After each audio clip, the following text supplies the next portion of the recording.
One morning in the spring of 1986, a 46-year-old Canadian woman named Alina Atkinson softly closed the door to her teenage son Jacob's bedroom. Jacob had recently been in a terrible car accident and was bedridden with his injuries.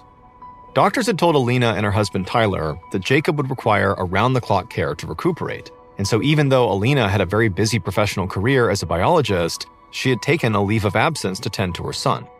It had been a very abrupt life change for her, but she was grateful she was even able to do that. However, Jacob, luckily, was healing faster than doctors expected, and so now he just spent most of his time in bed, not needing any direct care from Alina. That left Alina with a lot of hours during the day to kinda do nothing.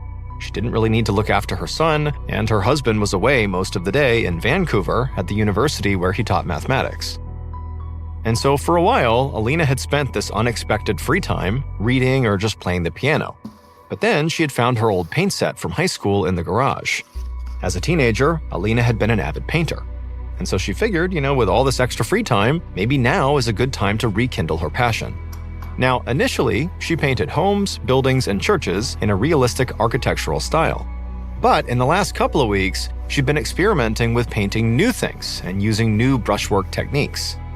And for some reason, as she was trying out new things, she became obsessed with strawberries. It was like every time she painted a strawberry, the more obsessed with them she became. She found an almost infinite subtlety in every detail of its form. The spacing of the seeds, the specific shade of red, the tuft of green petals at the top. It was like every time she sat down to paint, she would consider painting other subjects, but she just couldn't get the strawberries out of her mind, and so she would just paint more strawberries. Now, Alina didn't know if this meant anything, but she didn't question it. She just did what her brain told her to do. 1 year later, on a warm summer night, Alina stood with her husband in a brightly lit white rectangular room. It was the opening night of her first solo art show at a local Vancouver gallery.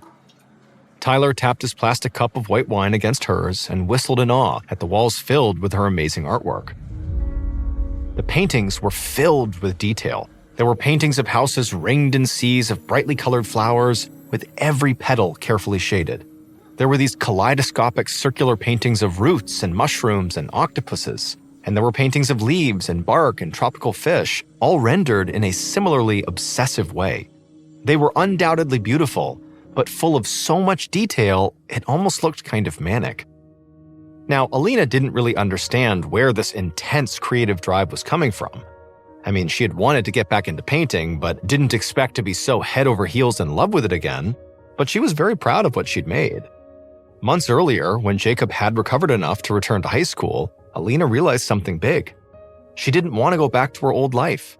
She used to love working as a biologist, but now, compared to how she felt while she was painting, it was awful, and she couldn't go back. And so Alina had quit her job and spent every day since obsessively creating art. The process was thrilling to her, and it kept expanding. Alina didn't want to do anything else. Sometimes her husband seemed a bit bewildered by her devotion to her craft, but Alina didn't mind. She felt too inspired to care. Just then, the director of the gallery interrupted the couple's moment with good news. Several of Alina's paintings had just sold. Her show was a hit.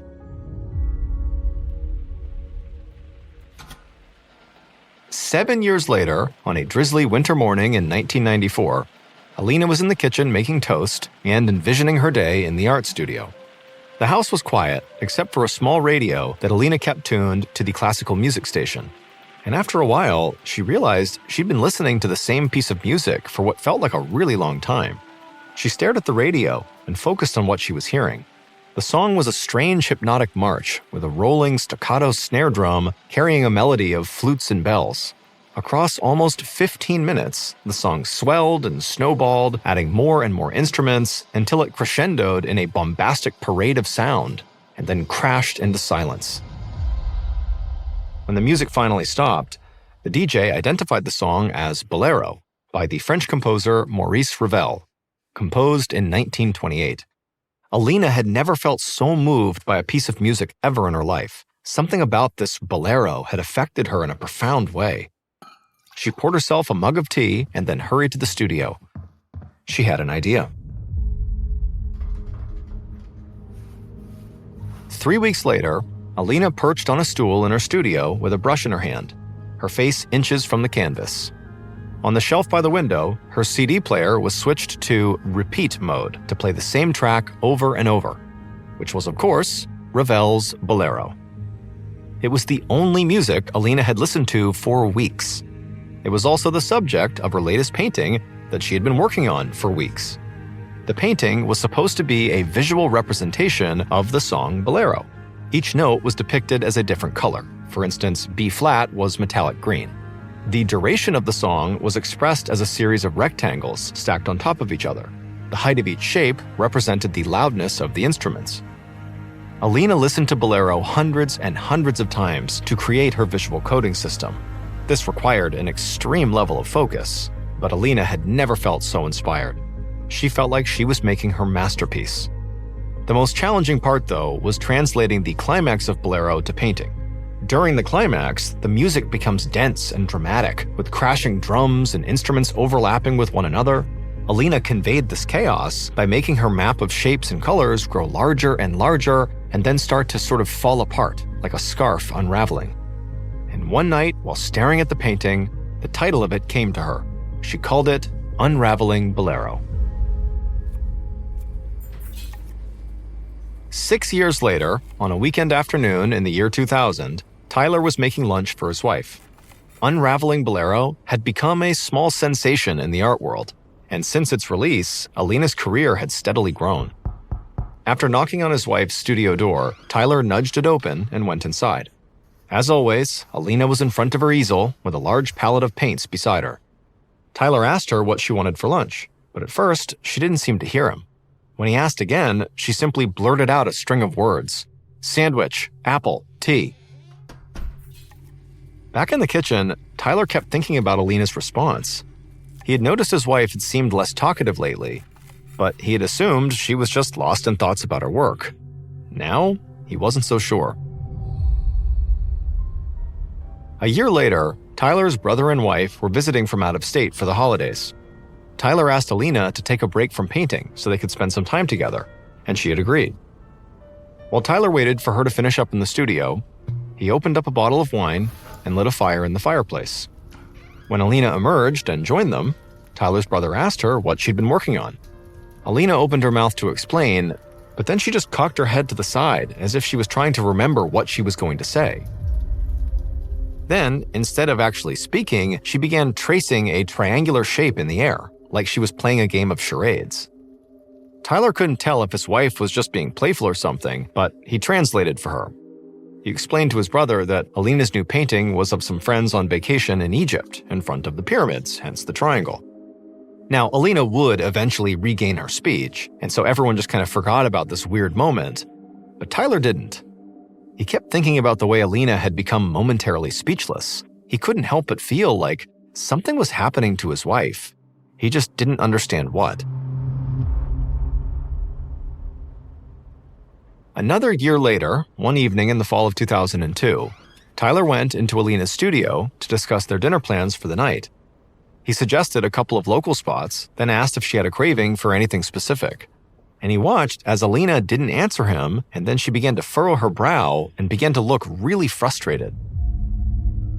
Tyler asked her again, thinking maybe she hadn't heard him or didn't understand, but this time his wife just grabbed a pad of paper and began sketching something. Seconds later, she held up a drawing of a hamburger. At this point, Tyler was genuinely disturbed. This no longer felt like maybe his wife being eccentric. It seemed like his wife, again, was suddenly unable to talk. And so, acting on instinct, he told his wife he was going to call her doctor. And Alina simply nodded and turned back to her canvas. A few weeks later, a neurologist named Dr. Brad Milhauser sat in his office in San Francisco, across from Alina and Tyler, who had traveled all the way from Canada to see him. Dr. Milhauser's specialty was treating unusual brain conditions. He listened while Tyler described what was going on with his wife. As for Alina, she just sat there quietly watching her husband speak. She could no longer string together phrases longer than 3 or 4 words, and so Tyler had become the family's default spokesperson. Tyler told Dr. Milhauser about his wife's sudden career change, from cellular biologist to artist. and her gradual loss of language that followed. When expressing herself visually, Alina was vivid and creative, but when using language, Alina had become totally confused. As Tyler explained the evolution of Alina's artwork, he listed some of her favorite subject matter: houses, flowers, strawberries, and bolero. Alina brightened at the mention of bolero. She quickly reached for a pen and notepad on the desk and began sketching an outline of her painting. Dr. Millhauser watched as Alina carefully rendered each square and triangle in precise proportions. He was impressed by how tunnel-visioned her focus became when locked into her work. But her specific fascination with bolero gave him an idea. Dr. Millhauser had actually studied Maurice Ravel before, the artist behind the piece Bolero. But he had studied him from a medical perspective, not a musical one. The doctor had a hunch that the parallel between the famed French composer and Alina might run deeper than anyone realized. While Alina continued sketching, Dr. Millhauser told her husband that he wanted to do some brain scans on Alina. If what he suspected was true, Maurice Ravel could be the clue to her mysterious condition. Days later, after studying the results of Alina's brain scans, Dr. Millhauser knew he had been correct. Alina's diagnosis was a brain disease known as frontotemporal dementia. Alina's brain scan showed significant damage to her frontal cortex, which is the part of the brain responsible for speech and language. When cells in the frontal cortex begin to wither and die, language skills quickly decline.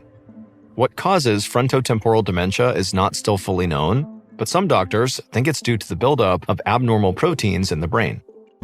One surprising side effect of this disease is that as the language processing part of the brain weakens, other areas sometimes become stronger to compensate. For instance, the part related to processing visual information or the area that processes sound can become much sharper, leading to unexpected surges of creativity.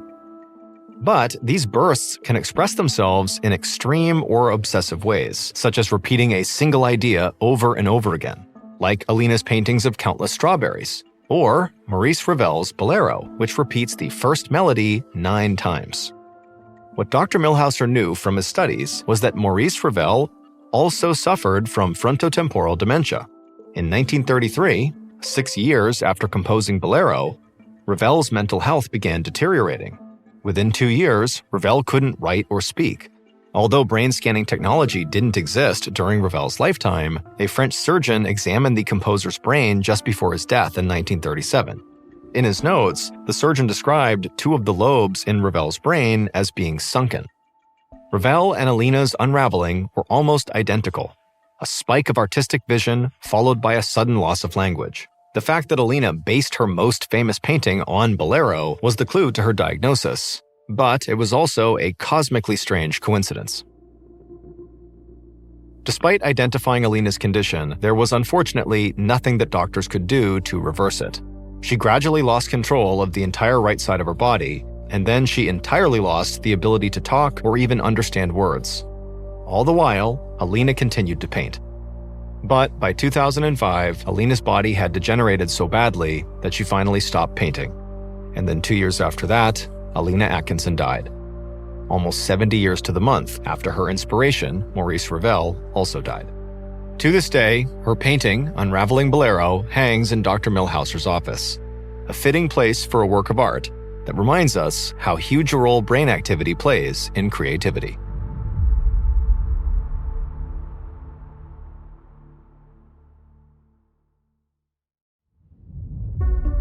And now for our second story, called Crossing Over.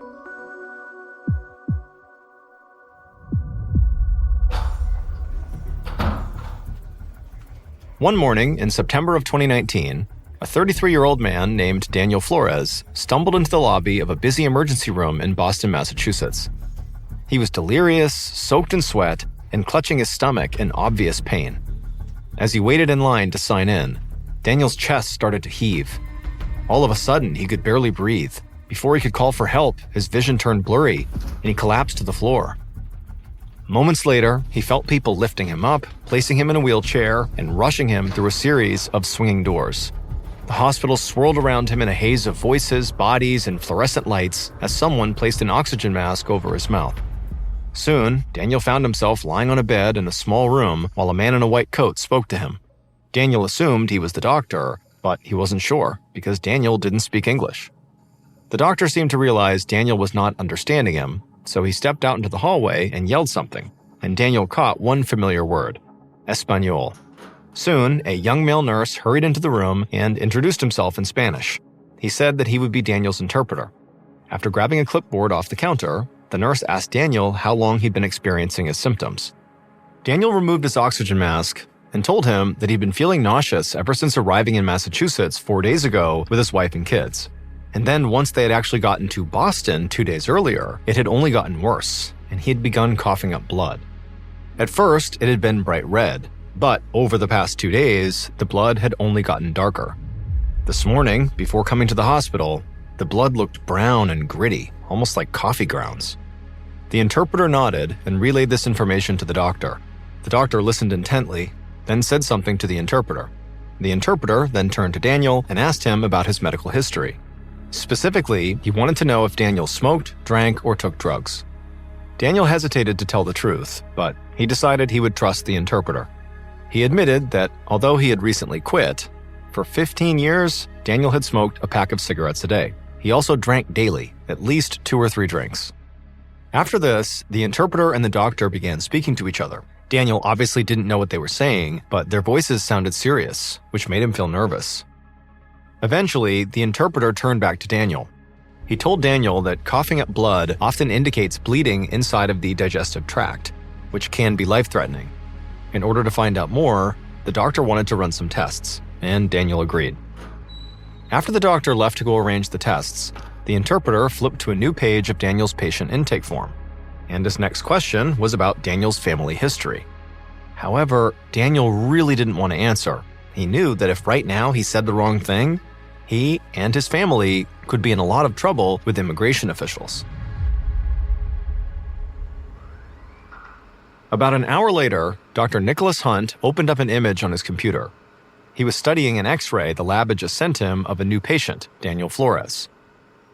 After conducting a physical exam where he noticed that Daniel was feverish, had trouble breathing, and had a heart rate that was higher than normal, Daniel had also flinched when Dr. Hunt pressed on his abdomen.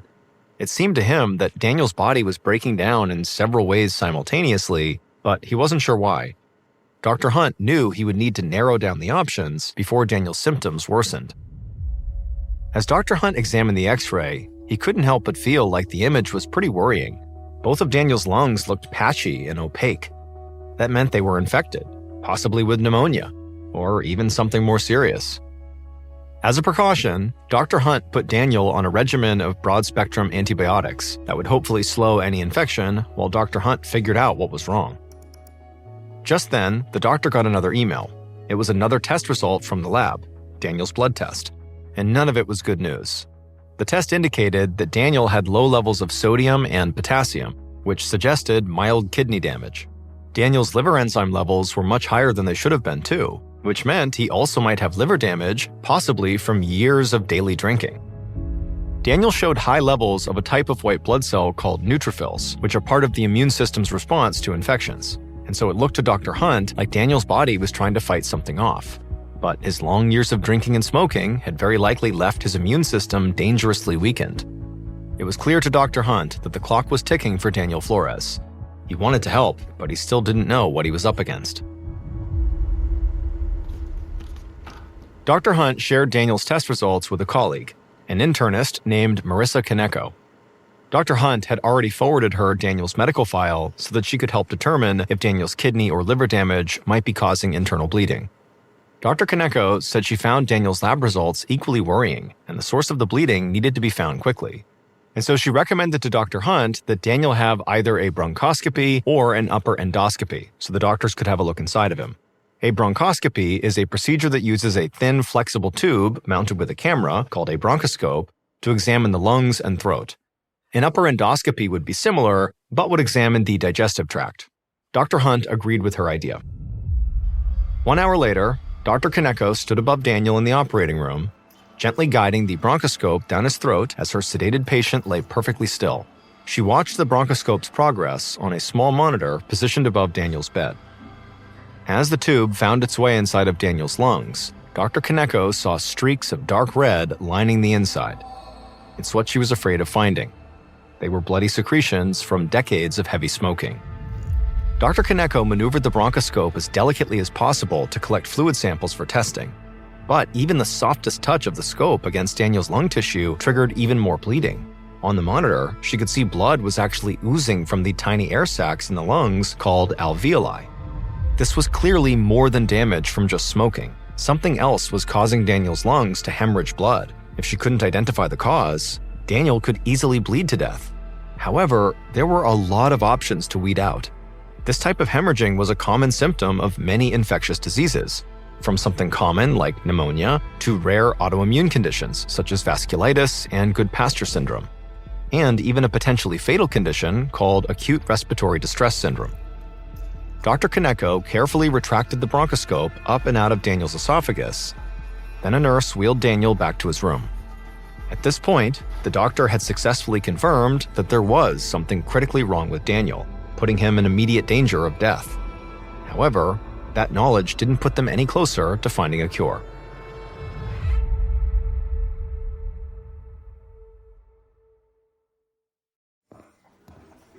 That night, after making the rounds to visit his other patients, Dr. Hunt returned to Daniel's room. Daniel's skin was now yellowish, a sign that his liver was failing, and his eyelids drooped. He looked exhausted, and frankly much worse than he had looked during the bronchoscopy only a few hours earlier.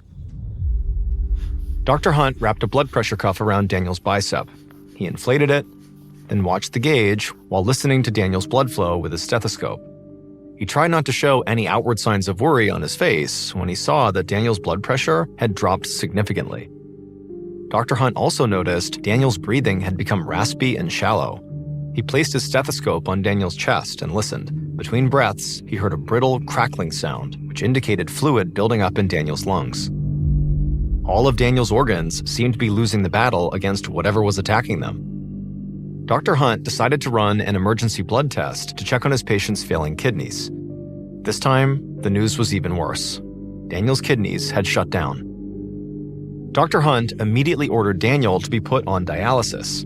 Without working kidneys to filter his body's waste, Daniel could develop a condition called uremia, which can lead to seizures, comas, and often death. A nurse promptly wheeled Daniel's bed to an operating room where a surgeon would connect the dialysis machine while Dr. Hunt's mind raced to figure out what was wrong with Daniel. And he knew he did not have much time left. A few hours later, Dr. Hunt sipped a cup of lukewarm coffee as Daniel lay nearly unconscious while a dialysis machine filtered his blood. Dr. Hunt felt tired and confused.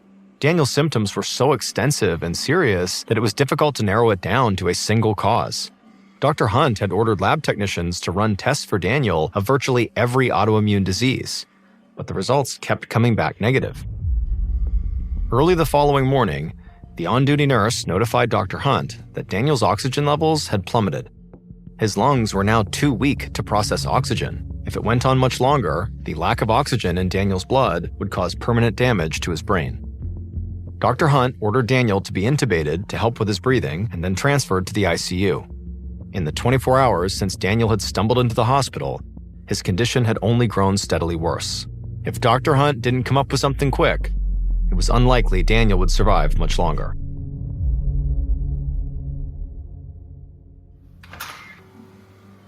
Alejandra Flores could not believe her eyes when she walked into the ICU. Her husband Daniel was unconscious, hooked up to a room full of machines with tubes in his arms and down his throat. He was unable to speak. He looked more dead than alive. The day before, when Daniel had told her he was going to the hospital, Alejandra agreed that he did seem sick, but she assumed it was just a bad flu, or at least it was just something that could be treated, so she didn't go with him. But when she didn't hear from him by that evening, she had begun to worry. And then she realized that she didn't even know for sure which hospital he went to. And after only being in the US for 4 days, neither her nor Daniel had a phone, so she couldn't call to find out. And so by today, the following day, with still no word from her husband, Alejandra had panicked. Fortunately, though, Daniel had been clear-headed enough to give the interpreter the phone number at their extended family's apartment where his wife and his family were staying. And so when Alejandra had answered the phone that morning, a Spanish-speaking nurse from the hospital explained her husband's situation. Alejandra was horrified. She left the kids at the apartment and hurried to the hospital. Sitting beside Daniel's bed, Alejandra stroked his hand and prayed. She felt helpless and lost in this strange new place. A few minutes later, a nurse entered and introduced himself as the person Alejandra had spoken to on the phone. Behind him was an older man in a white coat, Daniel's doctor. The nurse told her there wasn't any time to waste. Daniel was dying, and the hospital could not figure out why. And so to help them, they needed more information about Daniel. Alejandra agreed to help them, but in her head, her husband's warning echoed. Daniel had coached her repeatedly before they'd come to Massachusetts from Mexico to never reveal personal information if asked by any authority figure. Saying the wrong thing could get them into serious trouble. But now, looking at Daniel, pale and lifeless on the bed, Alejandra could tell this was a different situation. The stakes were too high to hide something that might save the father of her kids. So, Alejandra caved and told them her family's story. Dr. Hunt sat there silently, listening closely to every word the translator spoke. Then he thanked Alejandra for sharing and promised he would not tell anyone else, and that thanks to her, he actually could save Daniel's life. A couple hours later, the results of Daniel's latest blood test came back, and Dr. Hunt finally knew what was making him sick. A deadly disease that is almost unheard of in the United States. The condition, called leptospirosis, is a bacterial disease responsible for nearly 60,000 deaths per year around the world. It's most commonly spread through the urine of infected animals like rats, cattle, dogs, and pigs. The disease-causing bacteria is particularly common in bodies of water after heavy rains, when runoff from farms flows into streams and rivers. And thanks to Alejandra's story, Dr. Hunt knew that Daniel had been in a particularly big river recently. Until last month, she and Daniel had lived their whole lives in central Mexico. But when Daniel lost his job there, they decided to take a chance and travel north in search of better opportunities. They had hiked, climbed, run, and paid strangers for rides across long distances. But when they finally reached the Mexico-Texas border, there was still one more wide, muddy obstacle standing between them and their new life in America, the Rio Grande River. To avoid being spotted, they had to cross at night. Alejandra and Daniel and their kids stuffed all their possessions into plastic bags, then hiked to a bend in the river where the water was slower, then waded in and swam as quickly and quietly as they could across. And that's when Daniel was very likely infected with the leptospirosis. Alejandra and the kids just happened to get lucky and dodged it. But Daniel was not so lucky, developing symptoms just days after his swim and coming to the brink of multi-organ failure in less than a week. But after 6 weeks of intensive antibiotics, Daniel was finally released from the hospital and made a full recovery.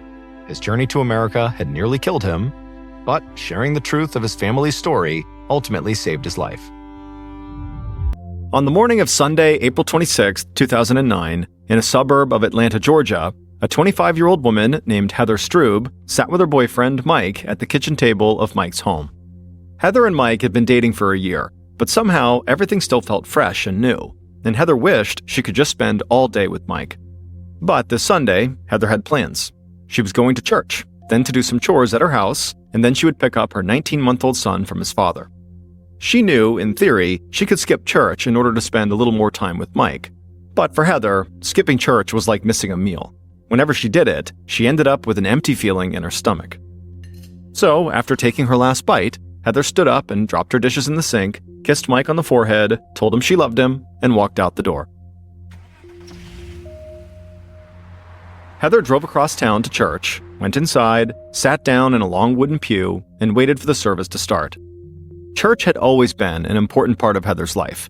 In fact, she was convinced that if it wasn't for church, she never would have been born, because Heather's parents had first met and fallen in love at a Presbyterian church camp. That was why, when Heather was a teenager, it had felt like fate when she went to youth group and fell in love with a young classmate named Stephen Strube. Heather and Stephen had connected right away. They dated for several years and always talked about their future together. And then in May of 2004, they got married. At first, life had been good for the young couple. Heather and her parents opened a flower shop, and Heather worked there every day. She had always loved flowers, and being around them just made her happy.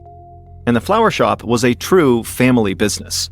Stephen would often come by to help out at the shop, and his mother, Joanna, she would even pitch in when things got really busy. And in September of 2007, the family grew when Heather and Stephen had a baby boy. They named him Carson, and Heather felt like God had truly blessed her and her family. But now, sitting in church, Heather did not feel so blessed anymore. She was vaguely aware that the preacher had started the service, but she was barely listening. She was only thinking about Carson. Heather had not seen her son all weekend, and she hated the days when she wasn't with him. And she blamed her now soon-to-be ex-husband, Stephen, for keeping them apart. Heather and Stephen's happy life had fallen apart just months after Carson was born. One day at the flower shop, Stephen's mom, Joanna, had come across a receipt for some jewelry that Stephen had bought. Joanna figured the jewelry had been a gift for Heather, and she thought Heather might want the receipt to keep track of the family finances. But when Heather looked at the receipt, she'd been really confused. She didn't recognize the jewelry that was listed on the receipt. Stephen had never given her anything like that. And that's when she realized Stephen must be cheating on her, and he had bought this jewelry for some other woman. And when she confronted him about it, Stephen admitted to everything. Heather had at least wanted to try to make the marriage work, but Stephen told her he had a new girlfriend and he wanted a divorce. Now, in church, Heather realized the preacher was finishing up his sermon, and she saw everyone standing up around her. She felt bad for not having paid much attention, so she stood up and smiled and spent an extra few minutes talking to other members of the congregation. And after the service was over, as Heather walked to her car, she told herself not to dwell on all the negative things in her life. Even though her marriage had fallen apart, God still provided for her. She had a great new boyfriend, she was part of a church filled with people who loved and cared about her, and she had a beautiful little boy.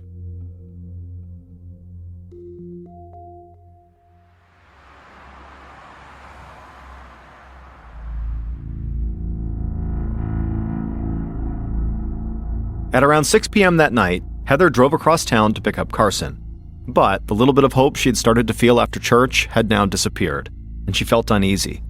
She always felt like this when seeing Stephen, because their custody swap meetings had been tense from the beginning. Nearly every single time Heather and Stephen met to hand off Carson, they would get into an argument. The baby lived with Heather, and Stephen had him every other weekend, but Stephen had been arguing for joint custody because he wanted Carson to live with him half the time.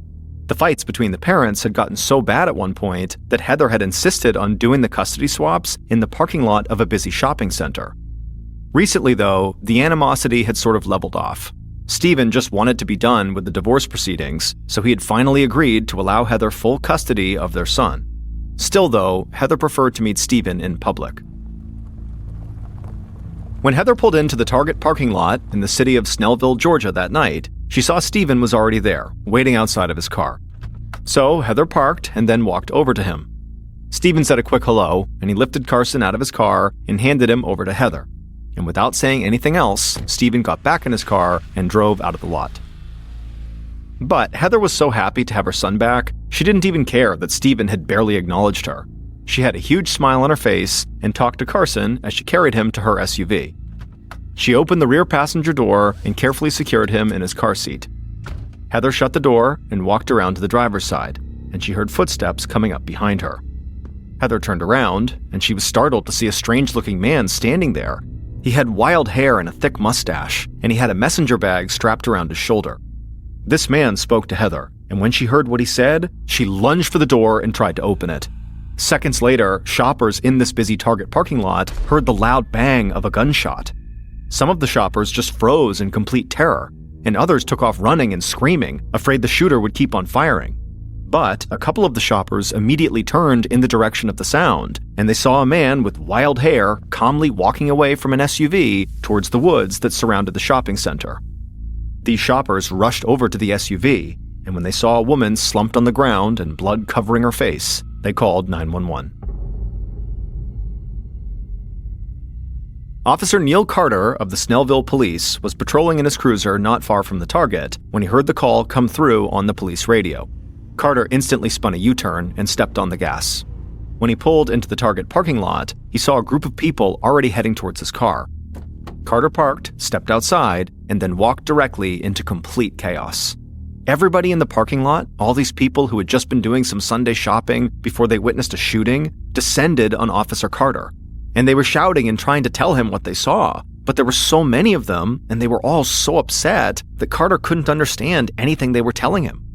Carter held up his hands and told them to please step back. He needed everyone to calm down. But a few people in the crowd just kept on shouting. Clearly, they had something truly urgent, and they pointed Carter towards a parked SUV. Carter looked over and saw a woman's body lying on the ground by that SUV. He ran to her, but even from a few feet away, he could see the woman had been shot. Carter reached down to feel the woman's pulse, but he already knew she was dead. When Carter stood back up, he saw a woman from the crowd coming towards him, shouting. But this time, Carter understood exactly what he was hearing. This woman was shouting, "There's a baby in the back seat." Carter felt his heartbeat spike. He turned around and peered through the window, bracing himself for the sight of an injured child. Instead, to his relief, he saw a little boy, maybe a year and a half old, staring back at him with wide eyes. The little boy looked scared, but he was unharmed. Carter opened the door of the SUV, lifted up the boy, still in the car seat, and carried him to his police cruiser, setting him down in the back.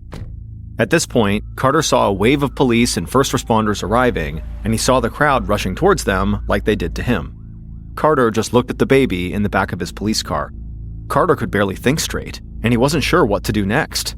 But at least this little boy was safe.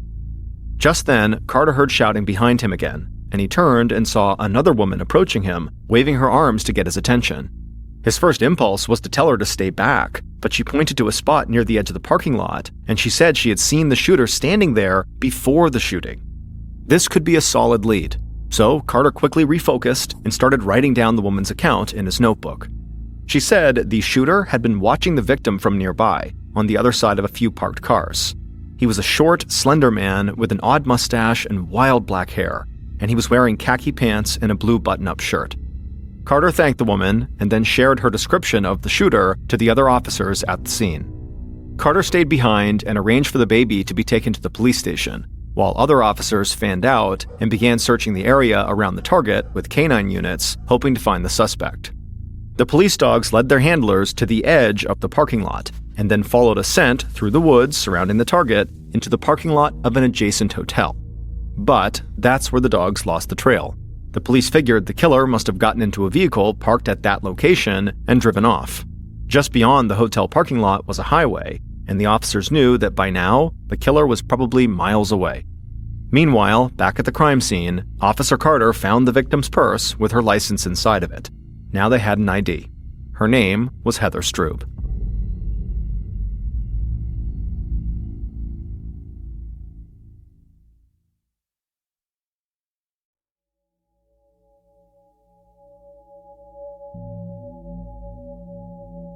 Soon after Officer Carter identified Heather, Lieutenant Trey Downs of the Snellville Police Department arrived at the target parking lot. The place was still pretty chaotic, with police officers, witnesses, first responders, and police dogs spread out everywhere, but Lieutenant Downs looked completely unfazed by any of it. He quickly met with Officer Carter to get an update and also a description of the shooter. Then he walked right towards the target. As he got closer, he saw several security cameras mounted on the roof of the store pointing down at the parking lot, and he smiled. Downs had already figured that this store would have decent security, and now he believed these specific cameras would be the key to finding the shooter. Inside the store, Downs flagged down an employee and told her that he needed to see the security footage for the entire day. The employee led him through the store to a cramped room filled with multiple security screens. A man was already hunched over the screens, watching the scene currently unfolding in the parking lot. That man introduced himself to Downs as the director of security. Downs told him that he needed to see everything the cameras had picked up that evening, so the security director pulled up the footage. At first, as Downs examined each camera angle, he was disappointed. There were no cameras aimed directly at where Heather had parked, and so there was no footage of the actual shooting. But as he looked closely at the footage that they did have, Downs spotted a man who perfectly matched the description of the shooter. The man entered the parking lot on foot, walked in the direction of Heather's SUV, and a short time after, walked away toward the surrounding woods. The footage was low resolution. Downs asked if he could have the footage so he could send it off to the crime lab for possible enhancement. But the security director surprised him by saying that Target actually had its own forensics lab that was so good, Target had actually closed cases that even the FBI couldn't solve. The security director promised he'd get the footage out first thing in the morning and get the process started. Downs said that would be a huge help, and he headed out of the store. The sun was setting, and the parking lot looked calm and empty compared to how it had been when Downs first arrived. He saw crime scene investigators packing up their equipment for the night. One of them had called him over to tell him that Heather had been shot with a .38 caliber revolver, but the weapon itself had not been found at the scene, and neither had any clear fingerprints. This was not the news Downs was hoping for. So far, he had a good physical description of the suspect and some blurry video, but not much else. But he figured he did have at least one other thing to go on. This shooting did not appear to be a random attack. Downs believed Heather had been targeted.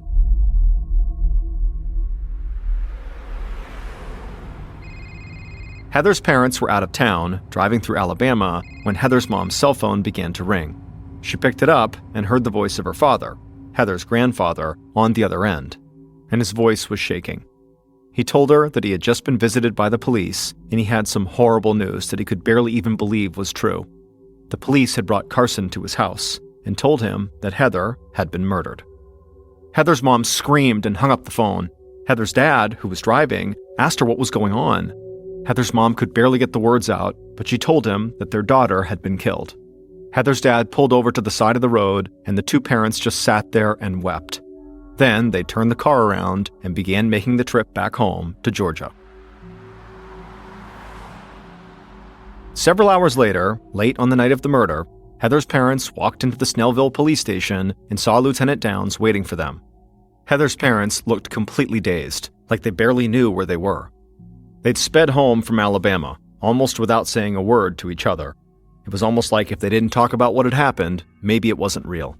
But earlier, they had gone right to Heather's grandfather's house, and when they saw him sitting with Heather's little boy in his lap, it had hit them.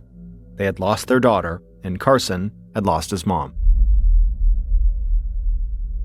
At the station, Lieutenant Downs said he was deeply sorry for their loss.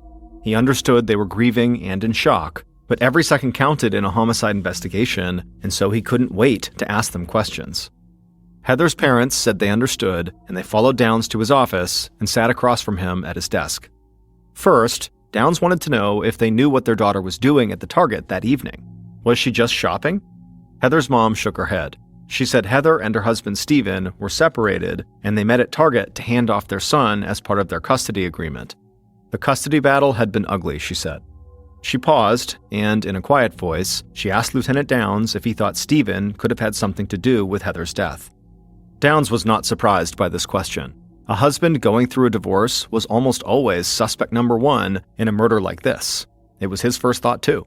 But as an investigator, he liked to keep his evidence and theories under wraps as much as possible. But he did tell Heather's mom that they had a good description of the shooter and it didn't match Stephen. And beyond that, Stephen had been seen driving away from the parking lot at the exact time the killer approached. So no, he said, he did not think Stephen was the shooter. What Downs didn't say was that he had not ruled out the possibility that Stephen had hired someone else to kill his estranged wife. Downs told Heather's parents he just needed one more thing: a list of all the people who knew that Heather would be in that parking lot at that time of day for the custody swap. And after thinking for a few minutes, Heather's parents came up with about a dozen people, and Downs wrote down all the names. Downs told them again how sorry he was, and then he walked them out of the police station. Downs went back to his office and read over the list Heather's parents had just given him, and he decided there was no way around it. The only person it made sense to start with was Heather's estranged husband, Stephen Strube. The next morning, Lieutenant Downs and another officer arrived at a house in a quiet suburban neighborhood. This was Stephen's mom's house, and Downs discovered Stephen had started staying here after he and Heather had split up. Downs had barely slept, but nobody would ever know. He looked sharp and full of energy. He knocked on the door, and a young man answered it. Downs asked him if he was Stephen Strube, but the young man just said no, turned around, and walked away. Downs looked at the other officer, a little confused by what had just happened. Downs was about to shout at the young man to come back and talk to them when a middle-aged man walked up to the door and asked if he could help. So Downs asked him if Stephen was home, and the man laughed. He said, yes, Stephen was home. He was the one who just answered the door. Lieutenant Downs glanced over at the other officer again, and they both looked like they might start laughing. Stephen lying to their face and then just walking off was really strange. The middle-aged man invited Downs and the other officer inside the home and led them to the front room, where Stephen was now sitting on the couch. Downs immediately asked Stephen why he just pretended to be somebody else. And without missing a beat, Stephen said he was on probation for burglary and he'd violated his probation. So now he was just trying to dodge the cops. Downs told him that was not very smart, but he said they were here about something far more serious than Stephen breaking his probation. They were here because Stephen's wife had been murdered in the Target parking lot right after she had met up with him. Stephen got off the couch and his attitude completely changed. He looked terrified and he asked where his son was. Was Carson okay? Downs assured him Carson was safe and that he had not been hurt. Police had already taken him to stay with Heather's grandfather for the time being. Stephen collapsed on the couch and tried to catch his breath. Downs gave him a few minutes to collect himself and then asked him about his relationship with Heather. Stephen struggled to focus, but he admitted he had not been a great husband. He had cheated on Heather and he'd given her a really hard time about child custody during most of the divorce process. But he said he'd finally cut all of that out and had agreed to let Heather have full custody of Carson. And he said no matter how badly they might have fought about stuff, he never would have hurt Heather. Downs said they could wrap things up, at least for now.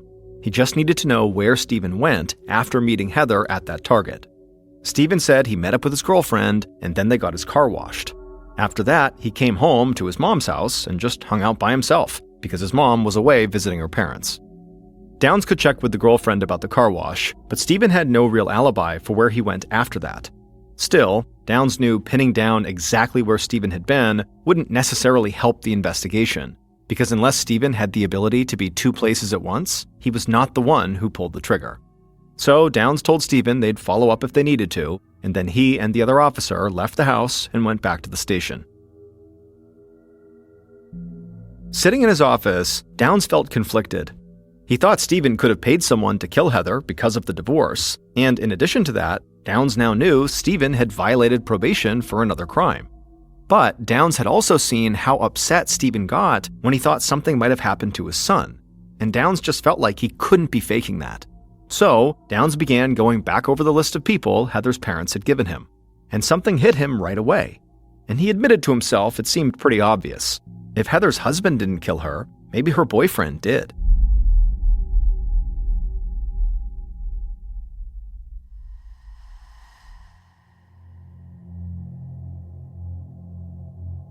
Later that day, an officer led Heather's boyfriend, Mike Vickers, into an interview room at the station, where Lieutenant Downs was waiting.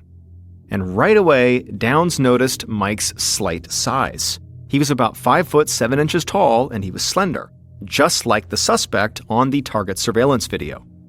Mike sat across from Downs in the small, bright room, and Downs casually asked him what he had done the past weekend, almost like this was a conversation between two friends just catching up. Mike said on Saturday night, he and Heather had gone to his parents' house for game night. It was something they did on a lot of weekends. And on Sunday morning, they ate breakfast together before Heather headed out to church, and he went into work. Following up with Mike's employer to check if he'd really been there would be easy enough, so Downs shifted his focus. He asked Mike about the custody swaps between Heather and Stephen. Did he know how they worked? Did Heather say anything about the custody swap this past Sunday? Mike said he had actually gone to one of these custody swaps in the past, so he knew exactly how they worked. The swap he had gone to had been one when Heather was still kind of freaked out about meeting Stephen alone. Mike had driven to the Target with her, and he ran into the store to grab a few things before Stephen got there. But by the time he was leaving the store, Stephen had arrived and was handing the baby to Heather. So Mike had just hung back and watched from a distance. Lieutenant Downs sat quietly, just looking at Mike for a minute. This was a guy who fit the description of the killer, at least in part. He also knew exactly where Heather would be at the time of the shooting, and he most likely knew the layout of the Target parking lot and the surrounding area, because he had been there before. So, Downs asked Mike if there had been any problems or tension lately between him and Heather. But Mike said he loved Heather, and that their relationship was awesome. They almost never fought, and they had even been talking about having kids and buying a house together. Not long after that, Downs finished up the interview and told Mike he was free to go. On the surface, Mike had seemed to be telling the truth about his and Heather's relationship, but that definitely wasn't enough for Downs to eliminate him as a suspect. After all, boyfriends could get jealous and do really stupid things, even if they were in a good relationship. and Downs knew if he could just get a clearer picture of the man from the surveillance video, he would know if Mike was the shooter or not. After the interview with Mike, Downs called the security director at Target to see when the enhanced images from the video would be ready. The security director said he had sent the footage off to the lab, but it would take at least a week for the lab technicians to finish their work. The idea of waiting around to get these images did not sit well with Downs. He wanted to keep moving forward, and he knew there had been a whole parking lot full of people who had at least caught a glimpse of the suspected killer. That evening, still only about 24 hours after the murder, Downs had his team bring in as many people who had witnessed the shooting as they could. And Downs had all these witnesses sit with a sketch artist who then drew a composite based on the descriptions of the killer that the witnesses provided. But when Downs and the other investigators saw the completed drawing, they thought it might be a joke. This killer with the huge hair and big mustache looked like a caricature, or like Sonny Bono, the famous singer from the 1960s and 70s. But all of the witnesses looked at the drawing, and every one of them swore that was what the killer looked like. Downs was pretty sure he was not looking for a famous singer, so he resigned himself to the fact that he was going to have to wait for the images from the lab to get a clear picture of what this man really looked like. And this frustrated him, because he felt like until he had those images, he and his team would just be sort of treading water. But the next day, 2 days after the murder, Downs was in his office going over his notes when an officer rushed in and said he needed to come quick. A phone call had just come into the tip line, and the caller said he had seen the killer up close. Downs didn't hesitate. He got up, walked across the station, and grabbed the phone from the officer who was manning the tip line.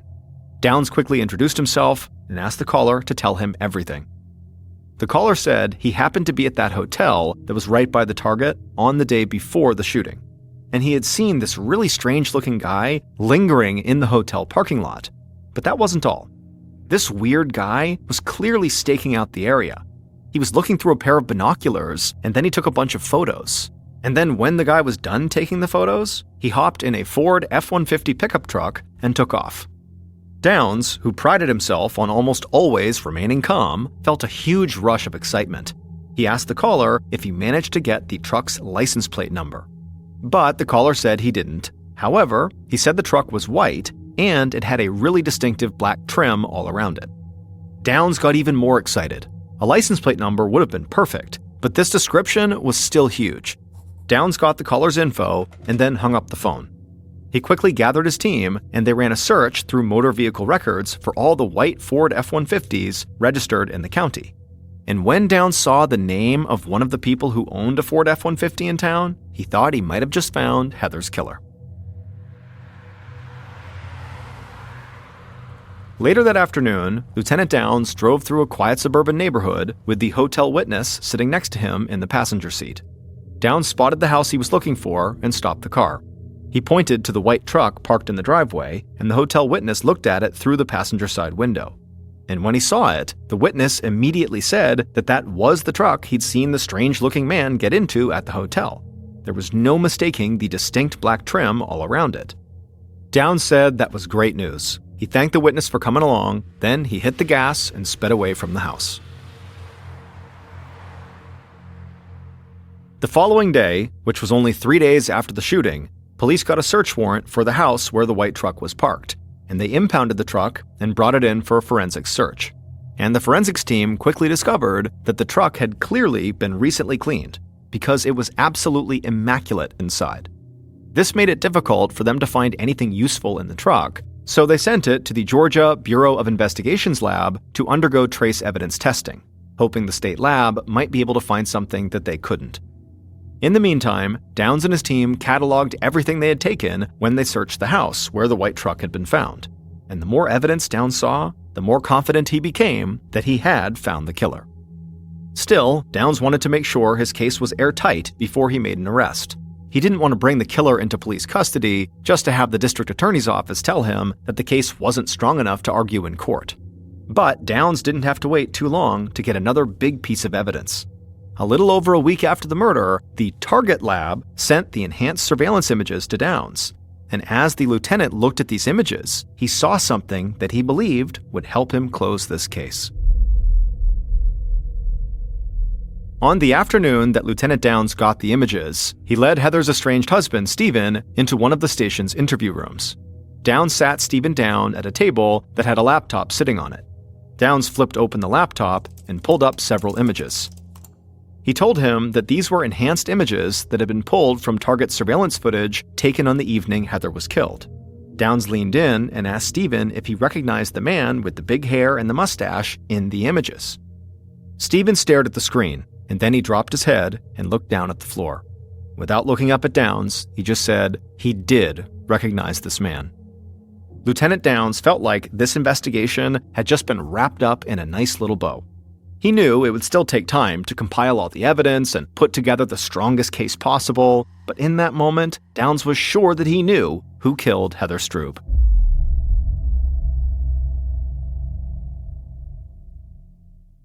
Based on the parking lot surveillance images, suspect and witness interviews, and evidence collected throughout the investigation, the following is a reconstruction of what police believe happened to Heather on the evening of April 26, 2009.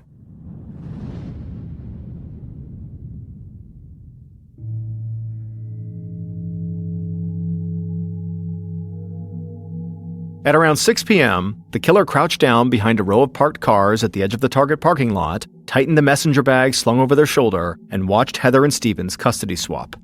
When Heather started putting baby Carson into her car, the killer began walking fast right towards her. Heather heard the killer's footsteps approaching, and she turned around to see this bizarre-looking man standing there. The killer spoke, and it frightened Heather. So much so that she turned and tried to open up her driver's side door to get away, but the killer immediately pushed themselves between Heather and her SUV, and then before Heather could even call out for help, the killer reached into their bag, pulled out a revolver, pressed the muzzle right against Heather's forehead, and squeezed the trigger. There was a deafening bang, and then Heather crumpled to the ground as blood began to pour from the wound in her head. The killer heard screaming coming from all of the shoppers who had just witnessed this, but the killer did not panic. Instead, they turned and calmly walked across the Target parking lot, through the surrounding woods, and into the nearby hotel parking lot. There, the killer got into their truck that they had left parked right there, they drove off, and pulled onto the highway. Once the killer was far enough away, they peeled off their fake mustache and removed their wig. A cheap disguise, but one they knew would conceal their identity. Because neither Heather's husband nor her boyfriend killed her. Her mother-in-law, Joanna, did. It turned out Stephen's mother, Joanna, did not like Heather at all. And she had told different people on several occasions that she did not think Heather was a good mother and that Heather should not have custody of Carson. Now, Joanna was not anywhere near the top of Lieutenant Downs' suspect list when the investigation started. After all, he thought he was searching for a strange-looking man. But then, Downs discovered that the distinctive white Ford F-150 truck was registered to Joanna. And when that truck was sent to the state lab for further testing, they lifted a single fiber from the truck's interior, and that fiber was determined to be synthetic hair, most likely from a wig. So Downs started to rethink everything. Maybe that strange-looking man on the surveillance video, the suspected killer, was really a woman in disguise. And when he saw the enhanced images from Target's lab and rewatched the entire surveillance video, he was sure he was right, and that Joanna was the person in the wig and fake mustache. And when Downs showed the surveillance images to Stephen, he recognized his mother through the disguise. But even after that, Downs and his team wanted to lock their case down further, and they eventually discovered that Joanna had owned a .38 caliber Rossi revolver. Now, Joanna's gun was never actually found, but ballistics tests confirmed that a .38 caliber Rossi was one of only 2 types of revolvers that could have fired the bullet that killed Heather. And with that final piece of information, Downs and his team made their arrest. Joanna was found guilty of murder and sentenced to life in prison with possibility of parole in 30 years. She was prohibited from having any contact with Heather's family, including her grandson, Carson. Heather's parents were granted full custody of Carson and are raising him themselves, but they do make sure he continues to have a relationship with his father, Stephen Strube. Police do not believe that Stephen had anything to do with Heather's murder, or that he knew his mother was involved. That is, until he saw the surveillance footage.